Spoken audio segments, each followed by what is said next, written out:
What's up, everyone? It is the Back in Gold podcast. Once again, I am Matt. That's Connor. And we got a big day in Cleveland Cavaliers news today as the Cavs pulled off what some of us the heist of the century, arguably. And they pulled off the Donovan Mitchell trade. And honestly, I did not see that coming, dude. I really didn't. I don't think anybody did. Everybody had the Knicks.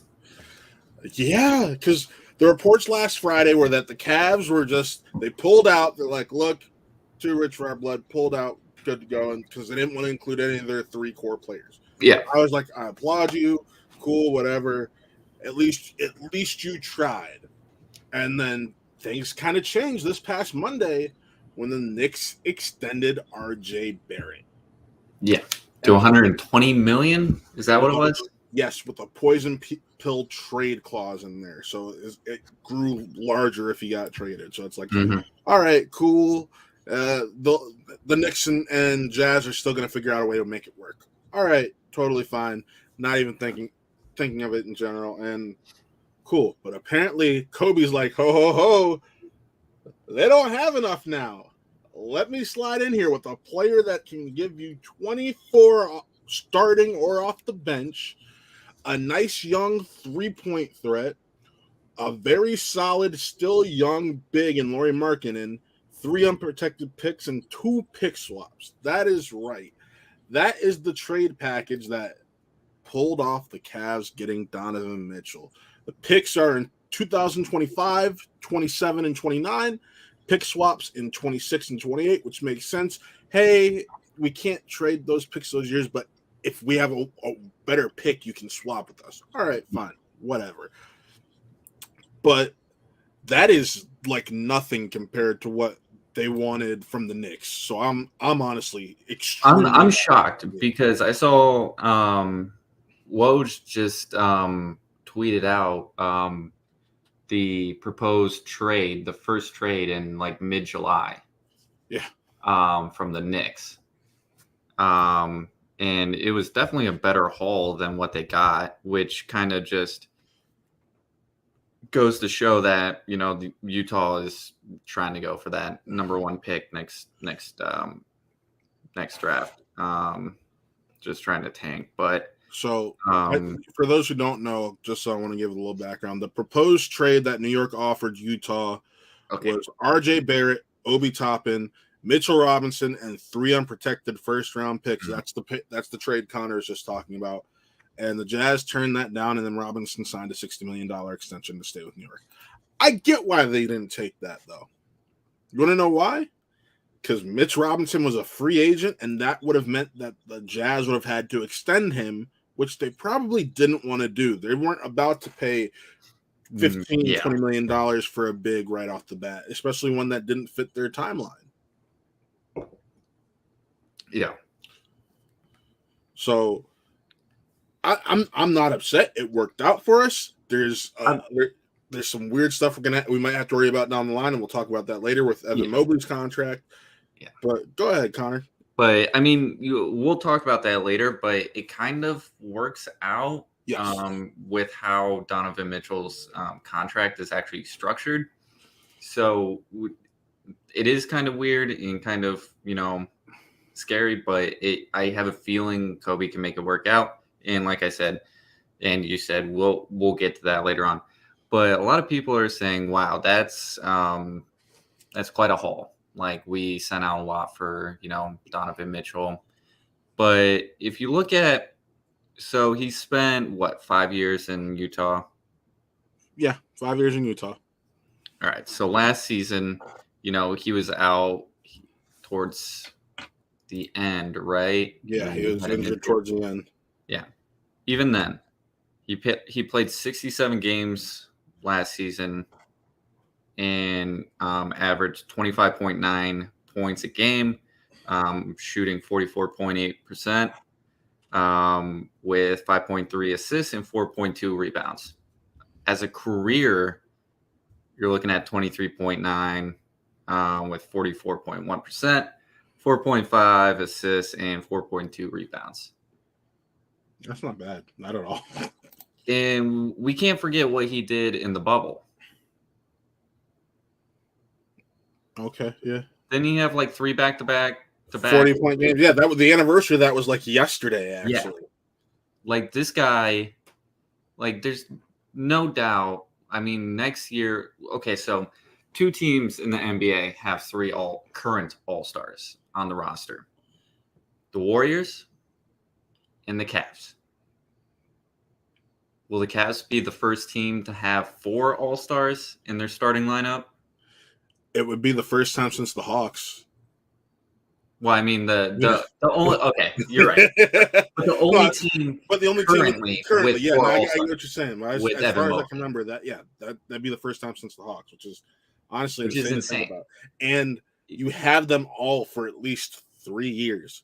Yeah. Garland just signed his extension. He's got what, 6 years technically left on his contract because he signed a 5-year extension and he had this last year of his rookie deal. So there's 6 years there. Mobley still has 3. Allen signed a 4-year extension, so he has 3 left. And then you have Mitchell for 3. So 3 contracts are going to expire at around, or Mitchell technically has 4, but one's a player option. So 3 contracts are about to expire probably around the same time because everyone expects Mitchell to opt out. And then if he does re-sign with the Cavs, that works out because that means, hey, and this we'll talk about. We'll get to that. Yeah. But my point is, I mean, I loved Lauri. That was no secret. Like that was my boy. Him and Ricky Rubio were my boys on the team. So I'm sad to see him go, but we're getting like a hell of a player with Donovan Mitchell. Yeah. 3-time All-Star, just insane. Like we're definitely gonna have a deep playoff run. Like I think that's obvious. Yes, as long as everything gels. Let's preface it with that. But so I mean, it's gonna be a fun season. It really is, and we have potential to have 4 All-Stars in the starting lineup. That's crazy. Yeah, I was listening to 92.3 The Fan earlier, and they had Jason Lloyd of The Athletic on, and he made a good point. As great as this team looks on paper, they're still missing one key piece, and that's a starting caliber 3. Yeah, but that's what I asked you today. I was like, who's our 3? Right now, apparently, based off of early reports, Karis LeVert, which I think would honestly be a mistake because I saw so many different reports. Yeah. One saying Kevin Love, based off his performance last season, might get another starting chance. I saw Isaac Okoro. I've seen Karis LeVert. I don't know who the 3 is going to be. To me personally, I think the person that it makes sense most to put as that starting 3 is Isaac Okoro because me too. He's not someone who needs the ball and needs to go out there and score. Look, you're going to have 2 6'1" guards starting at your point guard. That's automatically a defensive liability. We need someone like Isaac Okoro. Exactly, on the perimeter to help. And granted, we're built to hide those defensive liabilities a bit more because we have 2 7-footers in the front, and one of them can space the floor. So, like, it works a bit there, but you still got to pass that ball around. And if you just worry about not getting this guy who has an issue scoring as it is, his shots, then I think it makes sense. And then you get to have, once he's healthy, Ricky Rubio, Karis LeVert, and Kevin Love coming off the bench in that second unit. Yeah. 2 guys who can score in bunches and Ricky Rubio who can pass in bunches. It just works. They have like an abundance of different rotations they can use. I mean, let's not forget Ricky Rubio and Donovan Mitchell played together for what, like 3, 4? A couple of years, just like 2 years, I think. 2 years. Still, they were great together. Yes. They were fun to watch. So, I mean, you have them gelling like automatically. Like it's exciting to even like this is crazy. I can't believe this. I was freaking out at work. I was like, oh my God. Oh, this is insane. Like nothing. It's weird because I like I said, when you as a Cleveland fan in general, but we don't expect stuff like this to happen. Yes, and then twice in a year you have all-star caliber players in 2 different sports end up in your city. Greg Schwartz from Bleacher Report tweeted this. He's like, a text from an NBA scout on the Donovan Mitchell trade. Love it. Watch out for the Cavs. Shooting, scoring, playmaking, shot blocking in depth. If you're going to go for it, go for it. Can't recoup picks down the line. It's that scout's actually absolutely right. You can't recoup picks, so why not? Yeah. I'm trying to because there are a couple tweets and stories out today about what the Cavs starting lineup can look like, or just their depth in general. And I'm trying to. I mean, they did kind of gut their bench a little bit. Not also, really gut it, but I mean, sacrifice some depth. So I don't think they're going to be done. So here, when is the cutoff? Do we know? You'll start hearing more about camp invites in the next couple weeks. But right now, here's where the roster stands. You have Darius Garland, Ricky Rubio, Raul Neto. Shooting guard is Donovan Mitchell. They have Karis LeVert here and Dylan Windler. Small forward is Isaac Okoro, Chetty Osman, Lamar Stevens. Power forward, Evan Mobley, Kevin Love, Dean Wade. Center, Jared Allen, Robin Lopez, Isaiah Mobley. I don't like here. I guess to me personally, I don't see a need to add anyone necessarily right away. I mean, Isaac Okoro and Chetty Osman are band-aids to me right now. There's nothing more you can do. The Dylan Windler experiment has failed, without a doubt. We don't have our first pick next year, so try to trade him for in my opinion, try to get something for him at the trade deadline, or package him with something and maybe get a decent starting caliber for, or not 4-3. I think Okoro has a third-year jump that it somewhat similar to Darius Garland. I would love it.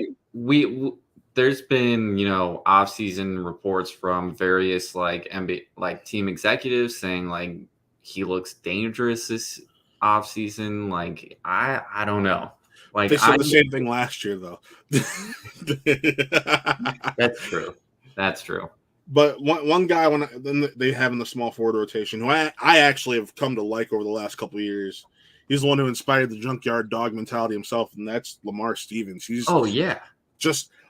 I think he's a little slept on. He's got a very good defensive Lamar game. Stevens is very slept on. Yeah, very nice defensive game. He's starting to come into his own on offense a little bit. Like, I wouldn't mind developing him a bit more and just seeing what that can become, because he might not ever be a starter, but a guy who can give you 8 off the bench and play good defense while shooting, like, let's say 45%, because he plays closer to the rack, but he cuts well. His jumper's been improving. So I wouldn't mind, just for this year at least, because like I said, we got 3 years. For this year, playing it and see how it goes. We did that the first year with the 2014 Cavs, where we got an idea of where we were closer to the deadline, and then that's when you made that Amon Shumpert deal and the J.R. Smith deal and the Timothy Mozgov deal. Wait until you get a read on how everything's going to be before you just be like, let's make another drastic change, because the roster, in my opinion, right now is still very solid. It's very solid. It's a team that can make a deep playoff push. And, like, I'm not going to lie, I completely forgot we had Robin Lopez until – so – I love Robin Lopez. I think he brings, like, a great presence to the locker room, great backup center. It's going to be fun watching him. Like, you can't deny that. Yeah, and granted, people who were worried about our three-point shooting, look, Ochai probably wasn't going to play a lot this year. He was a rookie. That was he might be able to contribute later down the year type pick. Donovan Mitchell is basically giving you everything you would have lost from Sexton. You're down 2 shooters in my eyes, because Lowry was one of your shooters. Sexton, even though last year he was still adjusting to his role, still a career over 35% three-point shooter. So overall, you lost 2 shooters. But Donovan puts up about 10 a game and shoots. I think last year it was 35%, but the year before was 38. So it's, hey, you're not losing too much, but it's ultimately you might have to find that scoring elsewhere. Maybe we're going to have to have. Brings me back to the Isaac Okoro of it all. Obviously, they felt comfortable parting with 2 shooters. Yeah. To gain 1 shooter. So there's got to be some. They've got to feel comfortable with someone that's developing. Yeah, and keep in mind. I mean, that's my thinking. Yeah, and I agree with you. Also, keep in mind this is the last year of Chetty's deal, so he's on expiring contract. So that's something you may be able to package with Windler and flip down the line for like a $11 million 3-and-D type guy. So there's a few options here. I laugh because ESPN already has him on the Cavs, even though the trade has yet to be officially announced by either team. Yeah.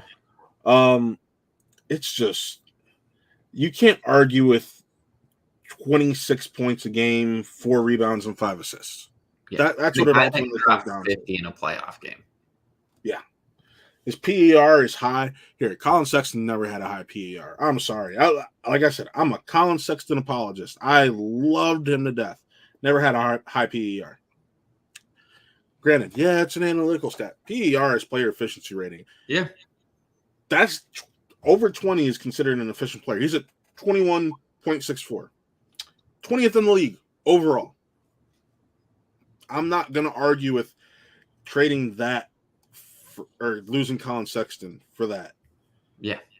The only thing that concerns me is with Donovan Mitchell and Darius Garland, their combined usage rate is like 62% or something like that. Yeah. So that is going to be tough to someone. There's going to be some sacrifices, and they're going to have to figure that out. That'll be interesting because that was like a whole big issue with the Darius Garland Colin Sexton pairing. Yeah, but I think what we've seen already with Mitchell playing in Utah with Mike Conley, who's very ball dominant and a passing point guard, and we've learned last year that Darius Garland is still a passing point guard. That's very true. His scoring was up because we needed it to be up. Yeah. So I think because of Mitchell's ability to play off the ball a bit more, you're able to pull this off. It's not like Sexton, where Sexton was, I'm about to score the 27 out of these points in the fourth against the Nets to win us the game, and you're just like, wait, what? It's like we won. Granted, we still didn't have a great record, but we won. Yeah. So you do have a point because Darius doesn't need to score 20 a game to be effective. He can give he'll give you 12. He'll give you 12 assists, and we'll win by 20. Exactly. And I think that the ability to space the floor is what that starting small forward is going to be the biggest question mark because Mobley is still working on his jumper. We know Jared Allen basically plays strictly inside the paint, but Mobley's still able to spread. Did you see his workout tapes? Oh, he's getting better. Also, I'm not going to deny that. He is getting better. I expect him to have a crazy second-year jump. Second year, third year with the Cavs. Second year of his contract. But no. Oh, you're talking about Mobley. Sorry, I'm talking about Mobley. Sorry, I thought his workout. I had just mentioned Allen. That's why I was like, wait, what? But yeah, Mobley's workout tapes have been ridiculous. Yeah. So yeah. I'm excited, dude. It's weird. Yeah. Granted, I'd be more excited if our jerseys were better. I don't know. Those black, we didn't get to talk about we didn't because I like those black jerseys, man. I like the white ones. The white ones are clean. The white ones are clean. The black ones, ooh. It's just those are solid. Those red ones. Those red ones are practice jerseys. I will not be buying them. It'll be white colorways and black colorways. But as soon as they go on sale, bet your ass I'm getting a Rubio. I'm getting a Mitchell. I'm getting a Garland. I'm getting a Garland and Mobley. Garland and Mobley. I'm gonna be broke. Good thing I got a new job. I mean, that didn't stop you from all the jerseys you bought last year. All right, dude. but no, it's just ironic because I was in class today for my new job, and I was looking at Cavs tickets for the home opener, and they were like $35. I was like, oh, that's not bad. And then I get back from break after my phone blows up from you and like a few other friends, like, holy shit. Like, I had no idea this happened. And I get on break and I'm like, oh my God. And I get back and I check the tickets again. They went up $20 within like an hour. I'm like, what the fuck? Seats I was looking at don't have that issue. But granted, your seats were more center, and I'm just like, I don't mind that corner, especially if I can get lower down in the Yeah, you're right. I mean, either way, I'm going to the home opener. Yeah. We're going to buy tickets tomorrow. But no, I'm. This is the most excited I've been since 2014. We won in 2016, and I still wasn't that excited for the team. I was like, yeah, cool, we won. I don't know what to do now because I never thought I'd see a Cleveland championship in any sport. I didn't like last season. Like I've always been excited for the Cavs. Yeah, that's like, one of the things we've always bonded over. Like it's always been fun. I didn't get like fucking like pumped like this is my life until like the 12 games in. Yeah, that's when you and I were texting. Yo, is this for real? Is this for real? I was like, what the fuck is going on right now? And then I just went to I think I went to like 10, 12 games last season. I went to 4 or 5. I went to a lot of fucking games last season. I wanted to go to more, but when you have school, I went to All-Star Weekend. Like this shit was. I got All-Stars. We both went on the rookie game. But like that, as long as I have to do something, I was happy, and I got to do that because tickets ended up going down to like $20 overall for that. So, yeah. But it's gonna be weird going forward when you're like, this team could possibly have 4 all-star starters potentially. Yeah, like not just all-star players, potential all-star starters. Like, and Mitchell turns 26 in just like later this month or next month, and so he's still in line with all of our play. Like he's gonna be hitting his peak on the Cavs. Like if he hasn't hit his peak yet, he'll be hitting his peak on the Cavs. Yeah, which is insane to think about. And then if you're able to pull a Warriors and keep this team together for 7+ years, and Kobe these guys just get better. Altman will find a way to keep this team together. I have faith. And Brian Windhorst reported earlier that because everybody's like, well, the Cavs weren't one of his preferred destinations. Well, apparently, and this is per Brian Windhorst on his Hoop Collective. I saw this on his Hoop Collective podcast. 1, he was happy to get traded, and 2, he was even happier to see it was to the Cavs and they didn't have to give up a core 3 player. No, he was happy they didn't give up Darius Garland, Jared Allen, and Evan Mobley, and Kevin Love. And I didn't know that Kevin Love. He named 5 players. Kevin Love and Ricky Rubio were in there. Yeah. So Rubio, who's not tradable until January. So he was still happy, like he was playing with Rubio again. Like he just named 5 players that he was excited to play with. Yeah. So that weren't given up.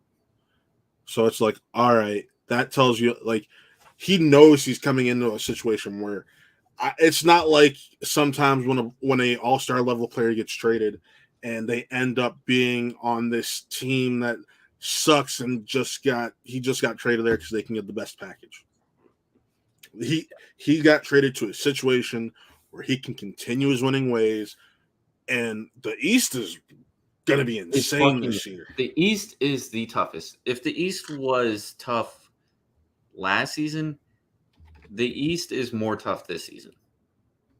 There was, I think it was NBA on TNT. I retweeted them earlier, where it was like, all right, these are the 10 teams in the East. Who's not making it? And you're just like, wow, that is actually very, very tough. Like, my thing is, everybody is once again, 3 seasons later, still down in Cleveland, overhyping the Nets. Yes. They will fucking implode once again, and everybody's going to be like, oh my God, what happened? Well, what happened the last 3 seasons, obviously. I don't. Our pairing of Darius Garland and Donovan Mitchell makes way more sense than Trae Young and Murray. Yes. Like the Hawks will be playing. Maybe the Hornet. Like New York's not going to do anything. So The here, Bulls might be like a 7 seed. Like I feel like the Cavs have a shot at being top 3, maybe 5. and I agree with you. So here, real quick, it was Kurt Hyland earlier who tweeted, Boston, Milwaukee, Philly, Brooklyn, Miami, Cleveland, Toronto, Atlanta, Chicago, New York. That's 10. Which 2 of them don't make it to the playoffs, and what 2 teams don't go or are bumped to the play-in? Well, don't go to the playoffs, I think, is Atlanta and New York. Atlanta was scraping by in the play-in last year, and we oh my god, I don't even. We shouldn't have even been in the play-in, but we're not even going to get into that. I don't even want to talk about that Atlanta game. I know. New York, was there and I was pissed off. I let a fuck Trae Young chant, which was sick as hell.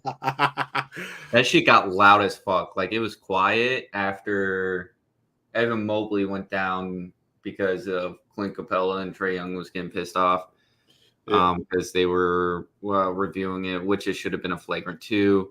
But that's neither here nor there. But then I started chanting "fuck Trae Young," and that shit got so loud that they had to fucking like delay the broadcast. That shit was insane.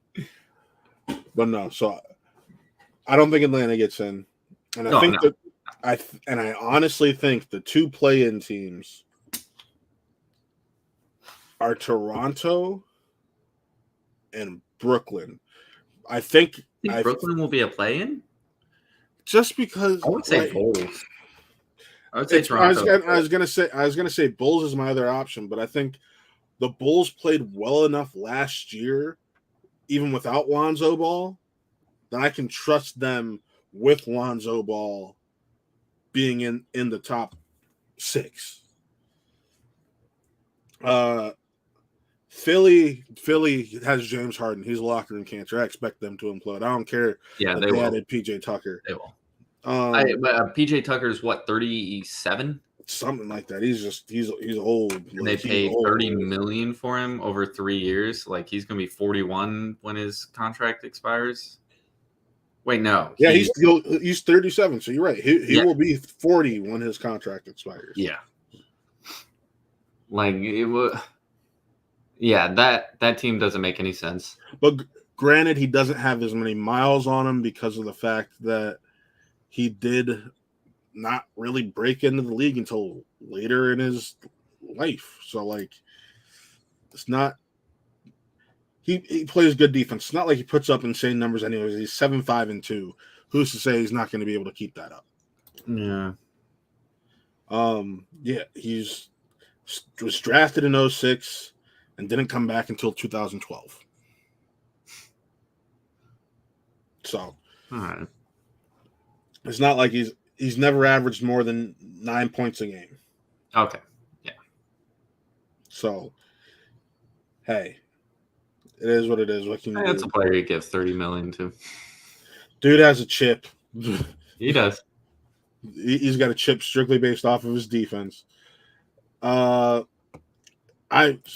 You look at some of these other teams. Milwaukee, did Milwaukee realistically get better this offseason? I'm not sure. What are the moves they made this offseason, if any? I can't think of any. I can't think of any.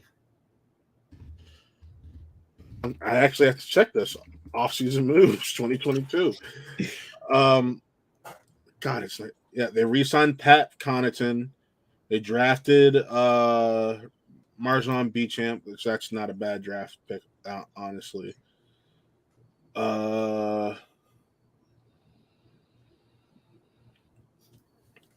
They just re-signed players. That was it. The big one is they re-signed Bobby Portis. Okay. The biggest threat, I would say, would be Boston and Miami. See, I don't even like Miami's Miami, but at the same time, like I've always thought. Or would you say Philly? Well, no, Philly is the one I said they had James Harden. They're going to improve. Oh yeah. Yeah. Like, let me look at their Toronto, maybe. I mean, here they have Miami has Bam and Jimmy. Cool. Tyler Herro is a little bit overrated in my opinion, so I'm not worried about him. Kyle Lowry is older. He's 36 and he's 6 feet tall. And I think last year was the sign that his body's about to break down. That's a thick boy. Yeah, and then Victor Oladipo is started to look like the Victor Oladipo of old in the playoffs last year. So, like, if he continues that and they slide Jimmy over to the 3, then maybe there's something there, but I'm not necessarily sure. Like, you know what I mean? Like, I'm not Miami develops players, but I'm not sure if I can trust them overall. Yeah. I mean, Brooklyn's Brooklyn. Toronto, I don't expect to really get better. I mean, Toronto, what did they do this offseason? They signed Josh Jackson, and they signed Ron Harper Jr. to a 2-way contract. Okay, here's one. They signed Otto Porter in free agency. Actually, no, that would be the perfect fucking player for the Cavs to have signed. God damn it. But like you see my point. There's nothing like really like, oh damn.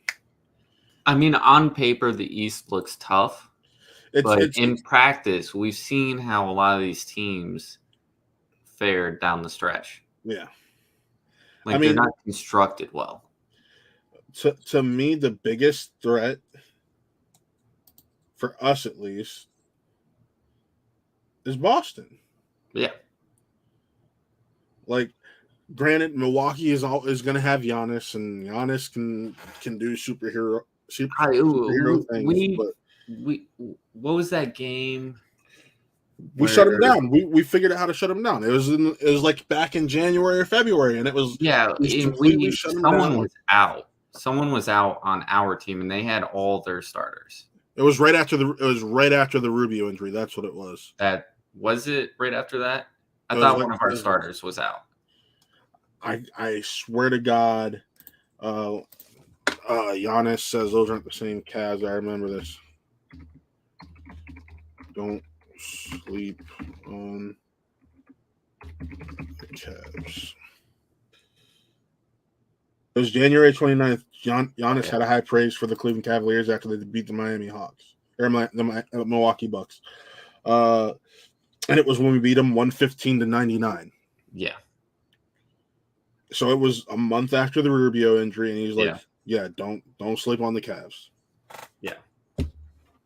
So, like, but otherwise, I don't trust. We already said Brooklyn's drama is going to happen, and it's bound to implode. 8 seed again. Philly, they have James Harden, and Doc can't seem to finish with anyone besides the Celtics' big 3. Bound to mess up. And I love Doc. Boston we were pretty much head to head with them most of last year. Yeah. So I think we match up well against them.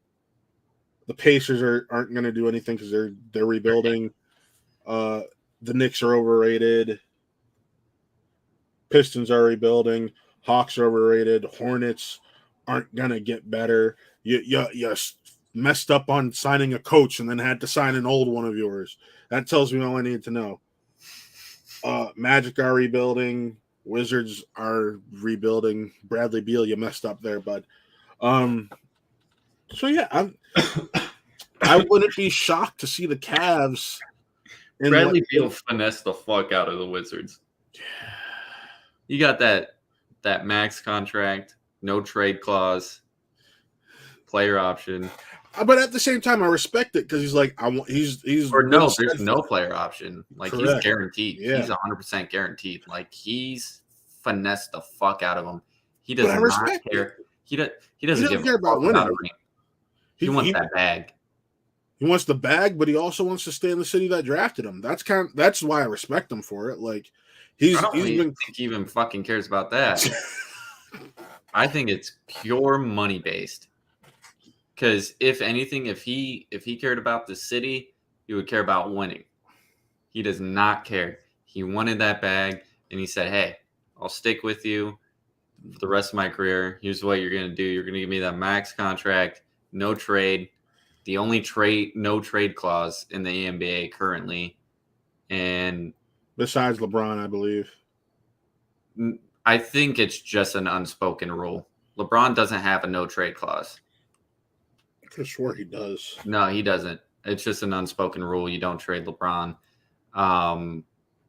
Because when that signing came out or that extension came out, they were saying it was the only no trade clause in the current NBA. Yeah, and Beal's 29, so he's on that wrong side. He's about to hit on the wrong side. Yeah, he just won that back. But that I don't know how we're getting on this. I just think it's funny. We were talking about what the East looks like. Yeah. The Wizards aren't going to do anything. We already know. Like they looked tough last season towards the mid, in that November they started looking really tough, and then they just petered out and just became the Wizards. Yeah. I mean, this year's going to be interesting. I know the first month may be rough. I mean, but who knows? Maybe it won't be. We play the Wizards home opener. I know. This should be a blowout if we're lucky. So I'm not too worried. I know I'm looking at going to New York in January to see see the Cavs play, but also watch them play at Madison Square Garden and laugh as Donovan Mitchell plays against the Knicks. When the fuck are you doing this? The game is January 24th. I'm looking into it. I'm not officially doing it yet, but I'm looking into it. Well, keep me updated. But I'm excited, dude. I really am. I'm so excited. It is so exciting to be a Cavs fan. It's so exciting to be a Cleveland fan right now in general. Yeah, Cleveland fan. Because you got the Guardians, number 1 in the AL. AL Central. Okay. Yeah. AL Central. Sorry. Few beers. I know. That's what I was like, oh, I'm not going to talk about the Browns because. Yeah, but it's still whether or not you agree with who they have at quarterback, it's still an exciting time for the team for that sad. It's exciting to be in Cleveland, and it's crazy that people are still talking shit about Cleveland. Like, oh my God, Donovan could have been in New York. He's in Cleveland now. He went to Utah, or from Utah to Cleveland. Laughing at him. It's like, dude. Yeah, Cleveland's gonna fucking shake. They shook up the NBA last season. People are gonna be shitting their pants this season. Cleveland is the city. That's always been a mantra. Cleveland is the city. Cleveland is the reason. Yeah.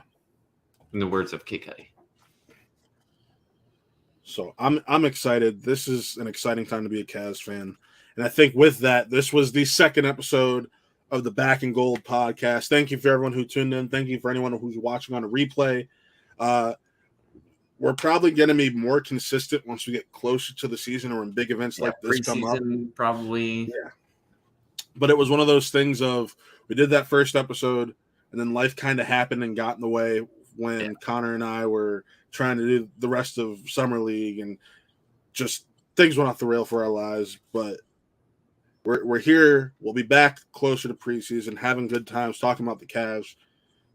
And I'm just excited, man. So yeah. And hey, we'll be at a lot of Cavs games this season. Yeah.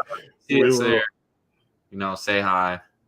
We'll be doing after game shows. Possible, just if we, for the big games for sure, but otherwise probably just going to be weekly just to make life a little bit easier. Absolutely. But it's going to be fun. It's going to be fun. I'm excited for this show. I'm excited to be a Cavs fan. Yes, but with that, folks, this was the Back in Gold podcast. Remember to like, subscribe, follow everything we do. You can follow us on Twitter on Back in Gold Pod, or follow us each personally down there. Both are in the bottom. And with that, let them know, and we'll see you next time. Peace. Later.